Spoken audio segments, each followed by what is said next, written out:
Москва шаарында 2027-2028 жылдарга Бириккен Улуттар уюмунун Коопсуздук кеңешинин туруктуу эмес мүчөлүгүнө Кыргызстандын талапкерлигин көрсөтүүгө арналган иш-чара болуп өттү. Аны Кыргызстандын Россиядагы элчиси Кубанычбек Бөкөнтаев ачты. Ал өз сөзүндө Бириккен Улуттар уюмунун Коопсуздук кеңешинин туруктуу эмес мүчөлүгүнө көрсөтүү ишинин алкагындагы Кыргызстандын негизги артыкчылыктарына токтолуп кетти. Кубанычбек Бөкөнтаев өлкөнүн эл аралык тынчтыкты жана коопсуздукту чыңдоого, алдын алуучу дипломатияга жана ортомчулукка умтулуусун, ошондой эле өнүгүп келе жаткан тоолуу, азыраак өнүккөн мамлекеттердин кызыкчылыктарын илгерилетүү жана коргоону жактоосун баса белгиледи. Ошондой эле элчи Кыргызстан ядролук куралсызданууну илгерилетүү, глобалдык түштүк өлкөлөрүндөгү туруктуу өнүгүүнү колдоо, климаттын өзгөрүшү жана азык-түлүк коопсуздугу боюнча глобалдык кызматташтыкты чыңдоо боюнча аракеттерин уланта берет деп ишендирди.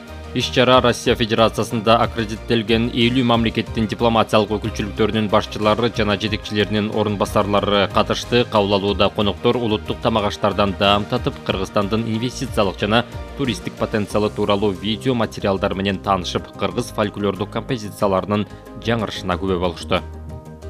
Хочу особо отметить и подчеркнуть, что кандидатура Кыргызстана Сиздерди 2027-2028 жылдарга Бириккен Улуттар уюмунун Коопсуздук кеңешинин туруктуу эмес мүчөлүгүнө Кыргызстандын талапкерлигин илгерилетүү боюнча кампаниянын расмий башталышына байланыштуу БДНХда Кыргызстан соода көргөзмө павильонунда кабыл алып жатканыма кубанычтамын.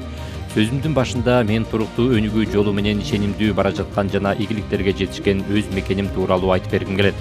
Садыр Жапаровдун Кыргызстандын президенти кызматына киришкенине 4 жыл болду.